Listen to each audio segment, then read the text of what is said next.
عزیزان گرامی، معزز بہنوں اور بھائیوں، یہ اللہ رب العزت کا ہم پر فضل عظیم ہے، احسان ہے کہ اس نے مختلف مواقع پر ہمارے لیے نیکیوں کے موسم رکھے۔ ان نیکیوں کے مواسم میں سے، نیکیوں کے موسموں میں سے ایک بہت بڑا موسم جو ہے وہ عشرہ ذو الحجہ ہے، جس کے بارے میں اللہ رب العزت نے قرآن کریم میں قسم اٹھائی کہ والفجر ولیال عشر، کہ مجھے فجر کی قسم ہے اور 10 راتوں کی قسم ہے۔ ابن کثیر مفسر رحمۃ اللہ علیہ فرماتے ہیں کہ واللیال العشر المراد بها عشر ذی الحجہ کما قالہ ابن عباس وابن الزبیر ومجاہد وغیر احد من السلف والخلف، کہ جو اس صورت میں اللہ رب العزت میں سورہ فجر میں یہ 10 راتوں کی قسم اٹھائی ہے، ان 10 راتوں سے مراد ذو الحجہ کے 10 دن ہیں، ذو الحجہ کی 10 راتیں اور دن ہیں۔ اور اس میں اور یہ تفسیر جو ہے حضرت عبداللہ ابن عباس، جن کو مفسر قرآن کے لقب سے یاد کیا جاتا ہے، عبداللہ ابن عباس رضی اللہ تعالی عنہما، انہوں نے بھی اس کی تفسیر یہی کی ہے۔ حضرت عبداللہ ابن الزبیر رضی اللہ تعالی عنہ، بڑے جلیل القدر صحابی، ان کی بھی یہی تفسیر ہے، اور مجاہد جو تابعین میں سے ہے، اور بہت سارے، یعنی بہت سارے مفسرین جو ہے وہ یہی تفسیر کرتے ہیں کہ ان لیال العشر سے مراد یہ ذی الحجہ کے ہی دن ہیں۔ تو یہ دن جو ہے ان کے فضائل کے بارے میں رسول اللہ صلی اللہ علیہ وسلم کی یہ بات ہی کافی ہے کہ جو آپ نے فرمایا کہ یہ جو 10 دن ہیں ان میں عبادت اللہ کو اتنی محبوب ہے کہ پورے سال کے دنوں میں کسی دن میں بھی عبادت جو ہے اللہ تعالیٰ کو اتنی زیادہ پسند نہیں ہے۔ 3 قسم کے جو ہے وہ الفاظ رسول اللہ صلی اللہ علیہ وسلم سے مروی ہے۔ ایک لفظ ہے کہ آپ نے فرمایا کہ ما من عمل ازکی عند اللہ، کہ اللہ کے ہاں ان دنوں سے زیادہ پاکیزہ عمل کسی اور دن میں نہیں ہوتا۔ ان دنوں میں، یعنی یہ جو ذی الحجہ کے دن آئیں گے، 1 ذی الحجہ سے 10 ذی الحجہ تک جو دن ہے، ان دنوں میں کی ہوئی نیکی اللہ کے ہاں سب سے زیادہ پاکیزہ نیکی شمار ہوتی ہے، سب سے زیادہ پاکیزہ، سب سے زیادہ صاف ستھری اور سب سے زیادہ محبوب اور پیاری۔ اور دوسرا ولا اعظم اجرا، اور دوسرے الفاظ ہیں حدیث کے کہ ان دنوں میں کی ہوئی نیکی جو ہے اس سے زیادہ اجر والی نیکی کسی اور دن میں نہیں ہوتی۔ یعنی وہی نماز جو ان دنوں میں پڑھی جائے اور باقی دنوں میں پڑھی جائے، ان دنوں میں پڑھی ہوئی نماز کا باقی دنوں میں پڑھی ہوئی نماز کے ساتھ کوئی مقابلہ نہیں۔ یعنی کوئی بھی عمل صالح ہے جو ان دنوں میں کیا جائے، ولا اعظم اجرا، اجر کے اعتبار سے کوئی بھی جو ہے وہ عمل ان دنوں کے عمل کے برابر نہیں پہنچ سکتا۔ اور تیسرے الفاظ جو رسول اللہ صلی اللہ علیہ وسلم کے ہیں وہ یہ ہے کہ ما من ایام العمل الصالح فیہا احب الی اللہ، کہ کوئی بھی دن جو ہے، جتنے بھی دن ہیں سال کے، ان میں کیے ہوئے اعمال میں سے سب سے زیادہ محبوب اعمال اللہ رب العزت کو ان دنوں میں کیے ہوئے اعمال ہیں۔ کتنے الفاظ ہیں؟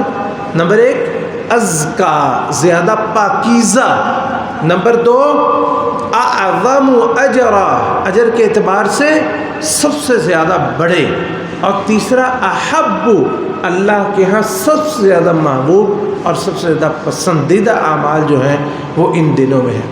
اب ظاہر بات ہے جب اتنے جو ہے وہ الفاظ جو ہیں ان میں اتنی جو ہے وہ تاکید آ جائے، اب صحابہ کرام کے دل میں سوال تو پیدا ہوا، اور سوال بھی اس عمل کے بارے میں پیدا ہوا کہ جس عمل کی فضیلت جو ہے وہ قرآن کریم کے کئی پاروں پر مشتمل ہے۔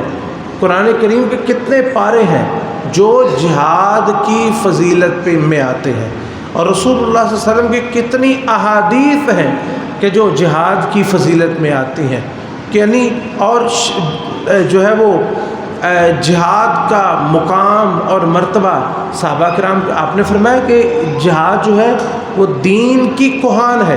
اب ظاہر بات ہے جب آپ نے اتنی تاکید کے ساتھ یہ الفاظ بیان فرمائے تو صحابہ کرام کے ذہن میں یہ سوال پیدا ہوا، تو صحابہ نے پوچھ ہی لیا کہ یا رسول اللہ صلی اللہ علیہ وسلم ولل جہاد فی سبیل اللہ، اے اللہ کے رسول جہاد فی سبیل اللہ سے بھی افضل جو ہے ان دنوں میں عمل اور نیک اعمال جو ہیں وہ جہاد فی سبیل اللہ سے بھی افضل ہو جاتے ہیں۔ یعنی ان دنوں میں یہ جو عشرہ ذو الحجہ ہے، ذو الحجہ کے 10 دن ہیں، ان دنوں میں کی ہوئی نیکیاں کیا جہاد فی سبیل اللہ سے بھی زیادہ اللہ کے ہاں ازکا ہے، اللہ کے ہاں زیادہ پاکیزہ ہے، اللہ کے ہاں زیادہ محبوب ہے، اللہ کے ہاں اجر کے اعتبار سے زیادہ ہے، جہاد سے بھی زیادہ؟ آپ نے فرمایا وَلَلْ جِهَادُ فِي سَبِيلِ اللَّهِ، جہاد فی سبیل اللہ بھی ان دنوں میں کی ہوئی نیکی کا مقابلہ نہیں کر سکتا، اللہ سوائے اس شخص کے، سوائے اس مجاہد کے کہ جو اللہ کے راستے میں نکلے، اللہ رجل خرج بنفسه وماله ثم لم يرجع من ذلك بشيء، سوائے اس شخص کے جو اللہ کے راستے میں جاتا ہے اور اپنا مال بھی قربان کراتا ہے اور اپنی جان بھی قربان کر جاتا ہے، وہ جو ہے وہ اس سے افضل ہو جاتا ہے۔ کیوں کہ وہ بھی انہی دنوں میں نکلا نا، وہ بھی انہی دنوں میں نکلا، یا یہ کہ اس نے جان ہی قربان کر دی، وہ ان دنوں تک پہنچ ہی نہیں سکا، ان دنوں تک وہ پہنچ ہی نہیں سکا، یا اگر پہنچا ان دنوں میں پہنچا تو ان دنوں میں جو ہے وہ تو اس کا عمل وہ اور زیادہ ہو گیا۔ تو جو شہید ہے وہ جو ہے اس کا مقام صرف زیادہ ہے، اور باقی جو زندہ رہتے ہوئے جو بھی عمل کیے جاتے ہیں ان دنوں میں کیے ہوئے اعمال کے برابر نہیں۔ اس کی وجہ کیا ہے؟ اس کی وجہ یہ ہے کہ ان دنوں میں جو نیکیاں ہوتی ہیں اور ان دنوں میں جو اعمال ہوتے ہیں وہ باقی دنوں میں ہوتے ہی نہیں ہیں، وہ باقی دنوں میں ممکن ہی نہیں ہے۔ مثلا وہ کون کون سے؟ ابن حجر رحمۃ اللہ علیہ فرماتے ہیں کہ والذی یظہر ان السبب فی امتیاز عشر ذی الحجۃ لمکان اجتماع امہات العبادت فیہ، فرماتے ہیں کہ ظاہر یہ ہوتا ہے کہ ان دنوں کا باقی دن مقابلہ اس لیے نہیں کر سکتے کہ جتنے بڑی بڑی عبادات ہیں وہ ساری تو ان دنوں میں اکٹھی ہو جاتی ہیں، وہ کہیں بھی اکٹھی نہیں ہو سکتی، وہ کبھی بھی اکٹھی نہیں ہو سکتی۔ اور وہ کون کون سی؟ مثلا الصلاۃ، نماز، وہ تو ہے ثابت دنوں میں، ان دنوں میں بھی ہے۔ دوسرا الصیام، روزے، ان کا ذکر ہم انشاءاللہ آگے بھی کریں گے۔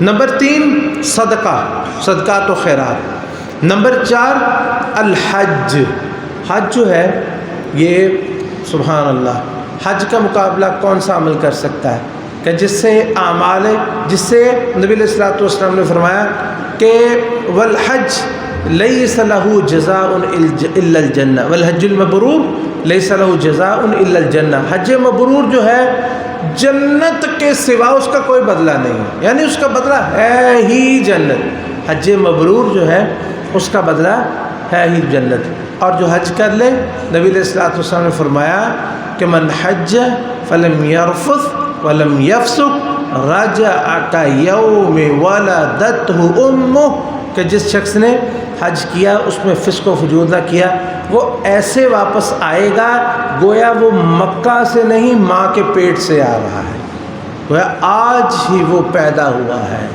اتنا جو ہے وہ پاک صاف ہو کے آتا ہے۔ اس لیے آپ دیکھیں گے جب بھی ملحد لوگ جب بھی وہ جو ہے وہ تنقید کا نشانہ بنائیں گے نا، تو کس کو بنائیں گے؟ نماز کو، مسجد کو، حج اور عمرے کو۔ جب بھی یہ تنقید کا نشانہ بنائیں گے نا، یہ انہی چیزوں کو بنائیں گے، نماز کو اور مسجد کو، حج اور عمرے کو، قربانی کو، اس کے علاوہ باقی دنیا جو ہے وہ ہیپی برتھ ڈے منائے، ان کو اس پہ کوئی اعتراض نہیں، کبھی نہیں کہیں گے یہ ہیپی برتھ ڈے منائی ہے آپ نے، یہ کسی غریب بچی کے شادی کے لیے دے دیتے یا کسی غریب کے گھر میں راشن ڈلوا دیتے، کبھی نہیں کہیں گے۔ دیوالی آئے گی کبھی وہ نہیں بولیں گے۔ نیو ایئر آئے گا، اس میں دنیا جہان کی بدماشیاں اور عیاشیاں چلیں گی، مال و دولت کا بے شمار ضیاع ہوگا، ان کو کوئی تکلیف نہیں ہوگی۔ ورلڈ کپ کھیلے جائیں گے، اس میں اربوں کھربوں روپیہ ضائع ہوگا، ان کو کوئی تکلیف نہیں ہوگی۔ ان کو آ جا کے تکلیف سب سے زیادہ ہوگی تو کس کی ہوتی؟ حج اور عمرے کی ہوتی ہے۔ یعنی کہ جب بھی وہ دیکھیں گے نا، نمازوں سے بخشش نہیں ہوتی، غریب بچوں کو کھلانے سے بخشش ہوتی ہے۔ یعنی اس کا مقصد کیا؟ نماز کی تحقیر۔ حج عمرے کری جاندے، حج و عمرے پہ جاتے ہیں، یہ نہیں دیکھتے کہ پڑوس میں کوئی غریب بھی سویا ہوا ہے۔ اچھا، جب پڑوس میں غریب سویا ہے، نہ وہ برتھ ڈے پہ ان کو یاد آتا ہے، نہ دیوالی پہ یاد آتا ہے، نہ نیو ایئر پہ یاد آتا ہے، نہ ان بدماشیوں عیاشیوں پہ یاد آتا ہے۔ تو مقصد بیان کرنے کا یہ ہے کہ حج جیسی عظیم الشان عبادت یہ کہیں ہو ہی نہیں سکتی۔ اس لیے سب سے زیادہ جو ہے وہ نیکیاں وہ انہی دنوں میں اکٹھی ہوتی ہیں۔ اس لیے ابن القیم رحمۃ اللہ علیہ، شیخ الاسلام ابن تیمیہ رحمۃ اللہ علیہ، ان کے شاگرد فرماتے ہیں کہ شیخ الاسلام ابن تیمیہ ان سے نا کچھ سوالات کیے گئے۔ انہوں نے نا ایک جگہ پہ ذکر کرتے ہیں کہ شیخ الاسلام رحمۃ اللہ علیہ، اللہ رب العزت نے ان کو بڑا ہی، کیا ہم بیان نہیں کر سکتے کہ اللہ تعالیٰ نے یہ کیسا عبقری انسان پیدا کیا تھا۔ اللہ کی نشانیوں میں سے ایک نشانی تھی شیخ الاسلام ابن تیمیہ، احمد بن عبد الحلیم ان کا نام ہے، احمد بن عبد الحلیم۔ یہ 8ویں صدی ہجری جو ہے یہ ان میں، یہ اس کے نصف میں ان کی وفات ہوئی ہے۔ احمد بن عبد الحلیم شیخ الاسلام جب بھی کہا جائے گا مطلقاً، جب بولا جائے گا شیخ الاسلام، اس سے کون مراد ہوں گے؟ بولیں، ابن تیمیہ۔ جب بھی کہا جائے شیخ الاسلام نے کہا تو کون مراد ہوں گے؟ ابن تیمیہ۔ اللہ رب العزت نے علم اور عمل کے اعتبار سے ایسی شخصیت پیدا کی کہ جن کو دیکھ کے رب یاد آ جائے، جن کو دیکھ کے رب یاد آ جائے کہ ایسے انسان اللہ تعالیٰ پیدا کرنے والا ہے، تو وہ ذات کتنی عظیم ہوگی جس نے ایسے انسانوں کو پیدا کیا۔ شیخ الاسلام ابن تیمیہ، ان سے سوال کیا گیا، اللہ تعالیٰ نے بہت ان کو ذہانت سے بھی نوازا تھا اور دین کی سمجھ سے بھی، اور جو ہے وہ، اور اس کے لیے یہ نہیں کہ صرف وہ بڑی انہوں نے محنت بھی کی اور اس کے لیے اللہ سے مدد بھی مانگی، اللہ کی مدد جو ہے وہ جو جس کے شامل حال ہو جائے۔ تو ان سے سوال کیا گیا کہ یہ جو عشر ذی الحجہ ہے اور رمضان ہے، اب یہ رمضان کے آخری دن جو ہیں ان میں لیلۃ القدر آتی ہے، اور اس کے دن کے روزے ہیں، رات کا قیام ہے، اور ان میں ایک رات ایسی آتی ہے وہ خیر من الف شہر ہے۔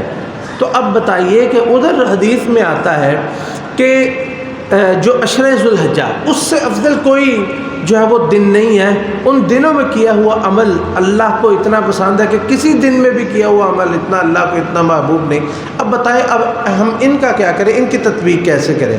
تو فرماتے ہیں کہ شیخ الاسلام ابن تیمیہ رحمۃ اللہ علیہ فرماتے ہیں کہ والعشر الاواخر من رمضان افضل، قال ایام عشر ذی الحجہ افضل من ایام العشر من رمضان، کہ جو ذی الحجہ کے جو 10 دن ہیں یہ رمضان کے آخری عشرے کے دنوں سے افضل ہے، رمضان کے آخری دنوں سے افضل ہے۔ واللیال العشر الاواخر من رمضان افضل من لیال عشر ذی الحجہ، اور جو راتیں ہیں وہ رمضان کی راتیں افضل ہیں، دن جو ہیں وہ ذی الحجہ کے افضل ہیں، اور راتیں جو ہیں وہ رمضان کے آخری عشرے کی راتیں جو ہے وہ افضل ہیں۔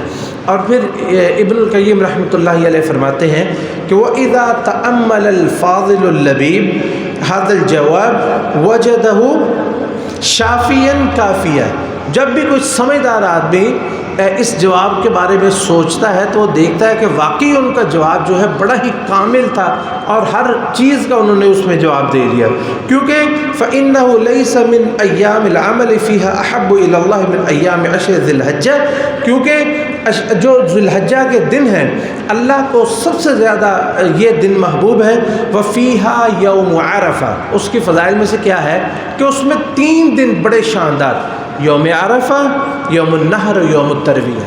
یوم الترویہ یہ 8 ذی الحجہ کو کہتے ہیں، جس وقت حاجی جو احرام باندھ کے منا میں جاتے ہیں۔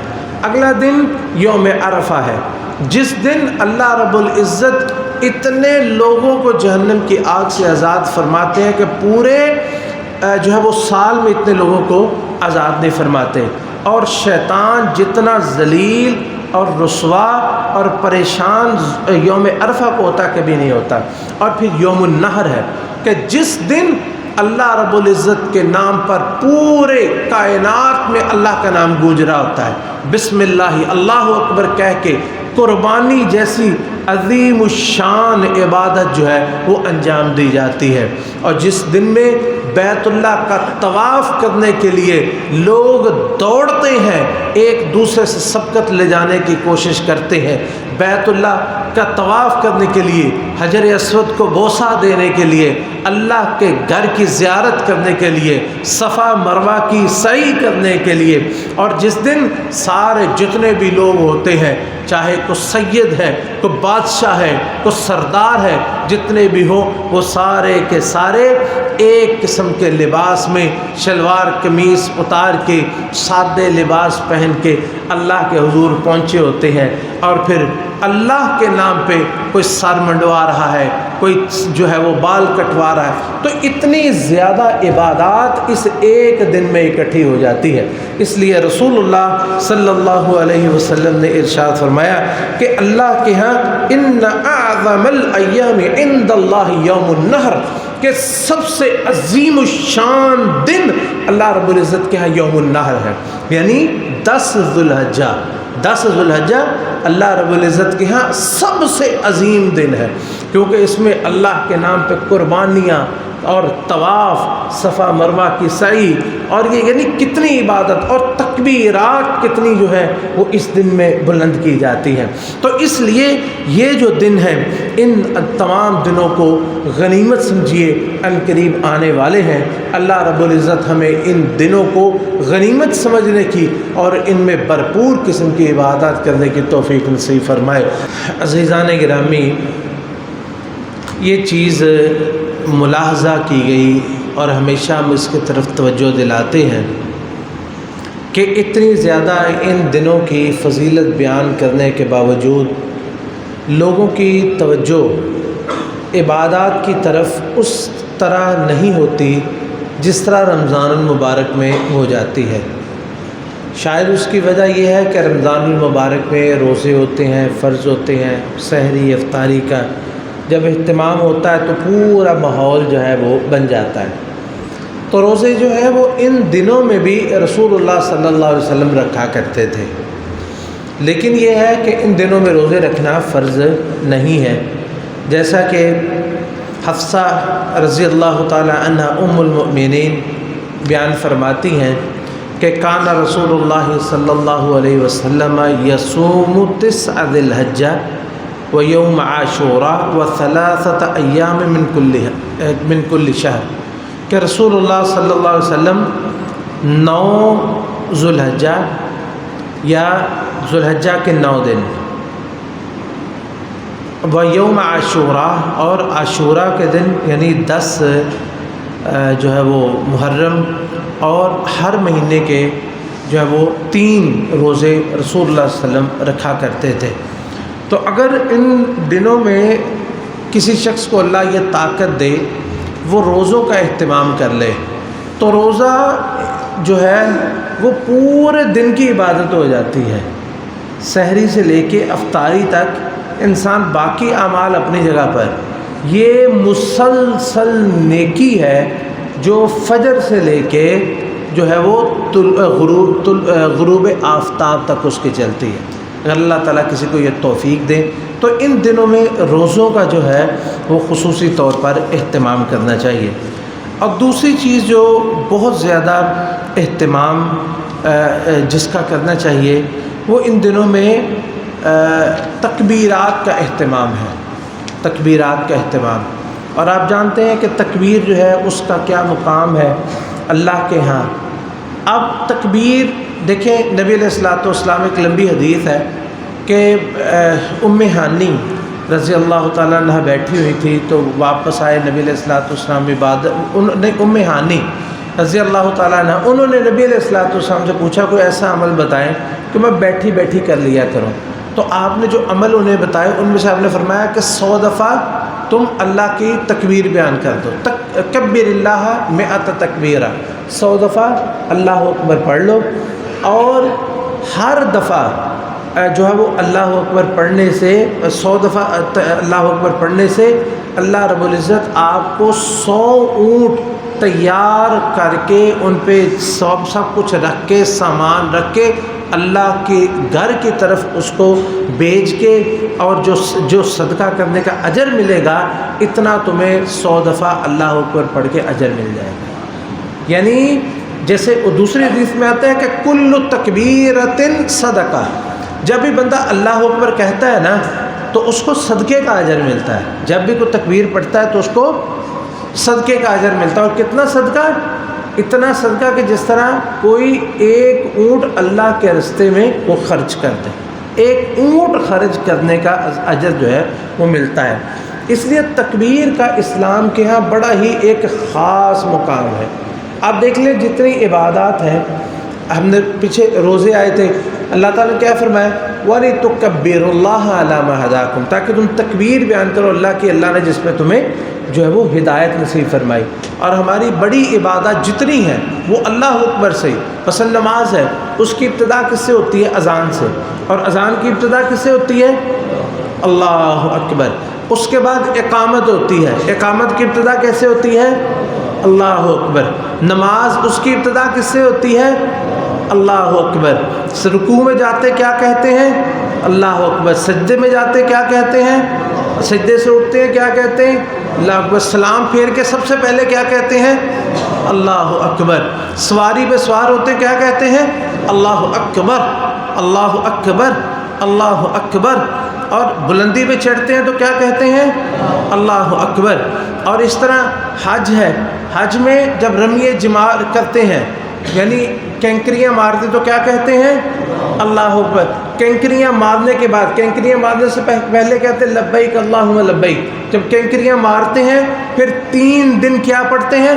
اللہ اکبر، اللہ اکبر ہے، لا الہ الا اللہ، اللہ اکبر۔ تکبیرات جو ہے وہ پھر شروع کر دی جاتی ہے، پھر اس کے بعد تکبیرات شروع کر دی جاتی ہیں۔ قربانی کرتے ہیں تو کیا پڑھتے ہیں؟ بسم اللہ اللہ اکبر۔ عید کے لیے آتے ہیں تو کیا پڑھتے ہیں؟ اللہ اکبر۔ اور یہ جو 10 دن ہیں ان میں کیا پڑھنا ہے؟ اللہ اکبر۔ جیسا کہ صحیح بخاری میں ہے کہ حضرت عبداللہ ابن عمر، ابو ہریرہ رضی اللہ تعالیٰ عنہ، باقی صحابہ جو عمل کرتے تھے، ان کا یہ عمل خاص طور پر امت کے لیے بہت زیادہ ترغیب دلانے والا ہے کہ آپ دیکھتے کہ لوگ خاموش ہیں، عبداللہ بن عمر اور حضرت ابو ہریرہ رضی اللہ تعالیٰ عنہما جب دیکھتے کہ لوگ جو ہے خاموش بازار میں نکلتے اور اونچی آواز سے شروع کرتے اللہ اکبر، اللہ اکبر، لا الہ الا اللہ، اللہ اکبر، اللہ اکبر وللہ الحمد، اتنی اونچی تکبیریں کہتے کہ لوگ سن کے ہماری طرح مذاق نہیں اڑاتے تھے، بلکہ لوگ فوراً خواب غفلت سے بیدار ہوتے اور سارے لوگ تکبیرات پڑھنے لگتے، یہاں تک کہ بازار تکبیروں سے گونجنے لگتا، بازار تکبیرات سے گونجنے لگتا۔ اور ہم دیکھیں، کبھی دیکھیں آپ، ویسے میں ہمیشہ یہ سوال کرتا ہوں اور اس کا جواب بھی مجھے کبھی نہیں ملا، میں ہمیشہ یہ پوچھتا ہوں کہ آپ نے کبھی بازار میں کسی کو تکبیریں پڑھتے ہوئے سنا؟ کبھی آپ نے پڑھی ہیں؟ چلے یہیں سے، کتنے سالوں سے ہم آپ سے کہہ رہے ہیں، کتنے سالوں سے ہم آپ سے مخاطب ہوتے ہیں کہ بھائی ہم نے ان دنوں میں عید کے لیے ان 10 دنوں میں لوگ نہیں پڑھتے، یہاں جو 300-400 لوگ موجود ہیں، کیا آپ لوگ اور میں ہم اس سنت کو زندہ نہیں کر سکتے؟ ہم ان دنوں میں بازار میں آتے جاتے کبھی یہ نہیں ہو سکتا کہ یہ جو جو ہمارا جمیل پارک ہے، جج والا روڈ ہے، ارد گرد کے علاقے ہیں، یہی تکبیروں سے گونج جائیں؟ کون میرے بھائی ہے جو میرا ساتھ دیں گے؟ کون میرے بھائی ہیں جو یہ کہتے ہیں کہ انشاءاللہ العزیز ہم بلند آواز سے اس عشرہ ذوالحجہ میں تکبیرات پڑھیں گے اور اس پہ شرم نہیں محسوس کریں گے بلکہ فخر محسوس کریں گے؟ انشاءاللہ اس میں شرم ہے؟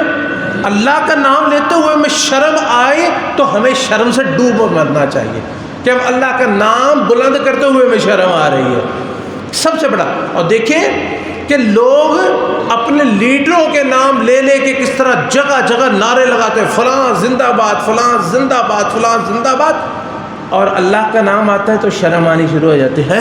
میں کہوں گا لوگ کہیں گے ہے تکبیریں پڑھ رہا ہے، مولوی ہے۔ ہمیں اللہ کا نام بلند کرتے ہوئے شرم آتی ہے۔ تو انشاءاللہ العزیز ہم نے ان 10 دنوں میں اس سنت کو زندہ کرنا ہے، 10 دن نہیں بلکہ اس کے بعد بھی جو ایام تشریق ہے ان دنوں میں بھی اللہ اکبر کو اتنی کثرت سے پڑھنا ہے کہ یہ لوگوں کو پتہ چل جائے کہ واقعی یہ ایک سنت ہے۔ اور ان دنوں میں جو ہے وہ نیکیاں سب سے زیادہ اللہ کے یہاں محبوب ہے، ان نیکیوں میں ایک صدقات و خیرات بھی ہے۔ لہذا اگلا جمعہ جو ہے خصوصی طور پر انشاءاللہ ہم اللہ سے دعا بھی کریں گے۔ اصل چیز تو دعا ہی ہے کہ اللہ ہی کی توفیق سے یہ کام ہوتے ہیں سارے، میرے یا آپ کے دینے سے نہیں ہوتے۔ اللہ ہم سے قبول کر لے، یہ بہت بڑا اللہ کا انعام ہے۔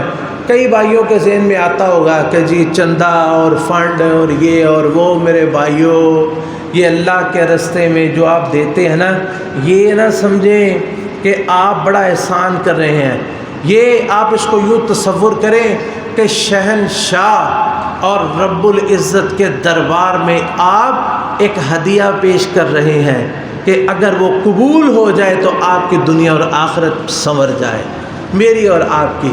ہم اس کے دربار میں نذرانہ ہم نے پیش کرنا ہے، یہ نہیں ہے کہ ہم بڑے فخر سے کہیں گے جو ہمیں اتنا چندہ دے اور اتنا پیسہ، نہیں، ہم اس کے دربار میں نذرانہ پیش کرتے ہیں کہ گر قبول افتد زہے عز و شرف، کہ اگر اللہ قبول فرما لے تو بڑی عزت اور مقام ہمیں مل جائے گا۔